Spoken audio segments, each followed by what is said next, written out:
Bonjour et bienvenue. Dans le monde de l'intelligence artificielle, il y a une idée qui semble absolument partout, une sorte de règle d'or. Pour qu'on accepte l'IA, il faut qu'elle soit transparente. Il faudrait qu'une machine puisse nous expliquer ses décisions pour qu'on lui fasse confiance. Mais, et si cette idée, qui a l'air si pleine de bon sens, était en fait un piège? Si le fait d'exiger des explications rendait l'IA paradoxalement plus dangereux? La question qui va nous occuper aujourd'hui est donc celle-ci. Est-ce que rendre une IA explicable est vraiment toujours une bonne chose? À première vue, on a tous envie de répondre « oui, évidemment ». Mais attendez de voir, la réalité est bien plus complexe et, pour être honnête, assez contre-intuitive. Commençons par le début. D'où vient cette conviction? On pourrait l'appeler le dogme de la transparence ou de l'explicabilité.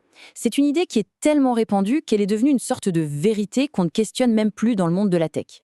Le consensus est quasi total.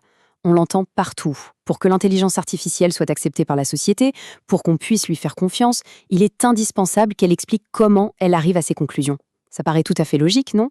Et ce n'est pas juste une opinion en l'air, non, c'est une idée qui est carrément gravée dans le marbre des lois, comme les AI Act en Europe. C'est exigé par les régulateurs, par exemple dans la santé, ça oriente des pans entiers de la recherche scientifique et ça définit les standards de toute l'industrie. Bref, l'explicabilité, ce n'est plus une option, c'est devenu une obligation. Mais c'est justement là que les choses se compliquent.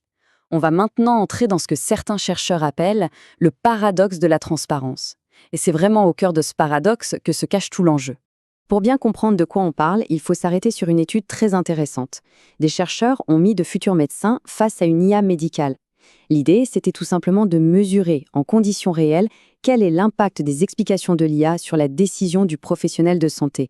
Et alors là, les résultats sont stupéfiant. Quand l'IA donne un bon conseil, son explication aide le médecin à prendre une meilleure décision. Bon, jusqu'ici, tout va bien, c'est logique. Mais, et c'est là que tout bascule, quand l'IA se trompe, son explication a un effet absolument dévastateur. Elle pousse le médecin à prendre une décision encore plus mauvaise que s'il n'avait eu aucune aide du tout. Et voilà, c'est ça le paradoxe de la transparence. Le fait d'expliquer n'est pas un outil de vérification neutre. En réalité, c'est un amplificateur d'influence. L'explication rend les bons conseils de l'IA encore meilleurs, mais elle rend ses mauvais conseils catastrophiques. D'accord, mais alors pourquoi est-ce qu'on tombe dans ce panneau? Pour le comprendre, il faut plonger un peu dans la psychologie. Il s'agit en fait d'un véritable piège cognitif. Le fond du problème, c'est qu'on se méprend totalement.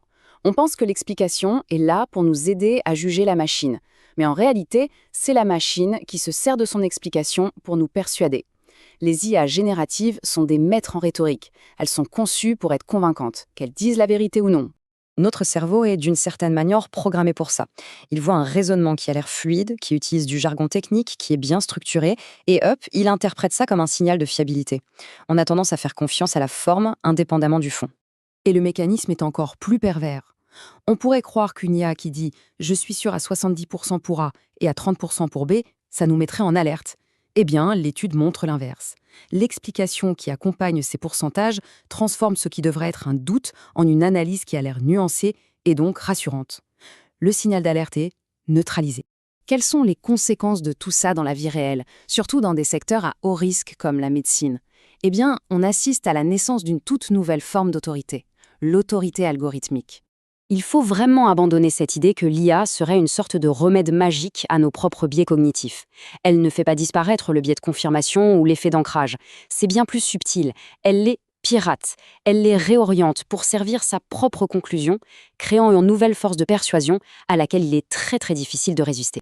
Et voici une autre conclusion de l'étude tout à fait surprenante. On pourrait penser que ce sont les débutants qui sont les plus à risque. Mais non. Ce sont souvent les experts, ceux qui, justement, ont la capacité de douter et d'analyser, qui sont les plus vulnérables. Pourquoi? Parce que leur propre capacité à raisonner est en quelque sorte détournée par l'explication persuasive de l'IA. Imaginons le scénario en 4 étapes.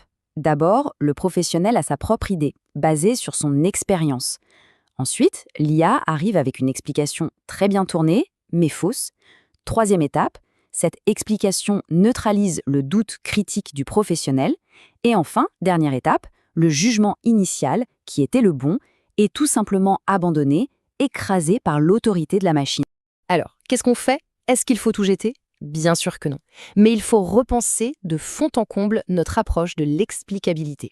Pour trouver la bonne solution, il faut poser le bon diagnostic. Et le problème fondamental, ce n'est pas la technologie elle-même.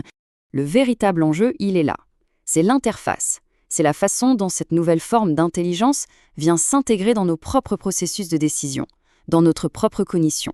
Tout ça, ça nous force à changer de perspective. Il faut arrêter de voir l'explicabilité comme une sorte de valeur morale, une obligation universelle. Il faut la voir pour ce qu'elle est, un outil de design, un simple interrupteur sur une interface qu'on doit pouvoir activer ou désactiver intelligemment en fonction du contexte, de la personne et de la tâche. Et on termine sur cette pensée finale, à la fois simple et assez provocatrice. Dans un monde obsédé par la transparence à tout prix, le choix le plus éthique, le plus responsable pour protéger la qualité de la décision humaine, c'est peut-être, parfois, de ne rien expliquer du tout. Une idée qui mérite qu'on s'y attarde.